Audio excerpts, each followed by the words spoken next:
Wilson, Chief Editor of Events for Light Reading, and I'm here today at our mobile security event in New York with Omar Khawaja from Verizon. Welcome, Omar.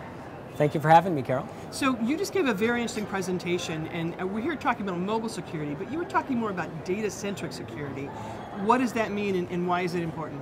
You know, data-centric security is the acknowledgement of the notion that at the end of the day, when we apply security, it's to protect the data, right? Whether you are a retail organization that's doing things online, or if you are a bank, at the end of the day, what the business cares about is making sure that the data is available to its stakeholders and that the confidentiality of the data itself is maintained. The servers, the networks, the infrastructure around it, the storage is all a means to the end, means to an end. At the end of the day, it's the data that's worth protecting. Okay, so how do you figure out what the most important data is? Is that part of the process that becomes more important in this approach? Yeah, it is, and you know, we say in our data-centric approach to security, we say start with the data, and part of it is being able to classify data. So understanding what data sets are critical to powering the various business processes in your enterprise, and then determining what level of importance that they have. So for instance, you may decide that credit card numbers are extremely important,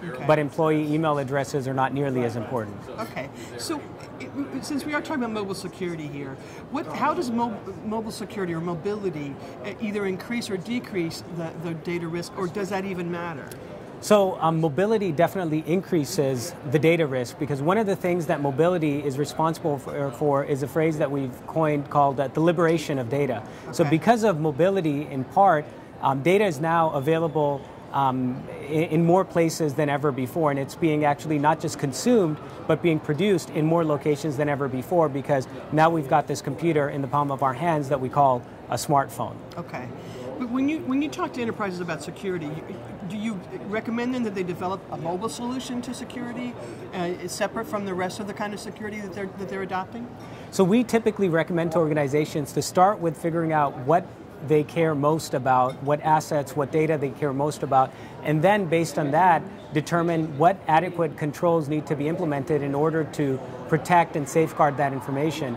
And then when you're looking at different places for that information to reside, whether it be a traditional environment, a cloud environment, or a mobile environment, then all you do is you say, I need this data on this mobile device. Can I apply the right controls to keep this secure on the mobile device? And if the answer is yes, then it's perfectly fine to put that data on that mobile device. If the answer is no, that data is going to be endangered because the right level of controls won't be implemented on that mobile device, then a bigger decision needs to be made around, do we want to accept this additional level of risk or not? Okay, but at the end of the day, it's more of you're looking at that for the laptop as well as for the smartphone as well as for a desktop computer. It doesn't matter which device. Exactly, because one of the things we recognize is increasingly this definition and this bucketizing of things as mobile devices versus non-mobile devices is becoming blurrier, and it's becoming increasingly irrelevant. So something like an iPad looks like it grew up from a smartphone, it just has a bigger display, but at the end of the day, it actually looks a lot more like our laptop PC than it does a smartphone. Okay, that makes a lot of sense. Omar, thanks for talking to us today. Thank you for having me, Carol. It's a pleasure. For Light Reading, I'm Carol Wilson.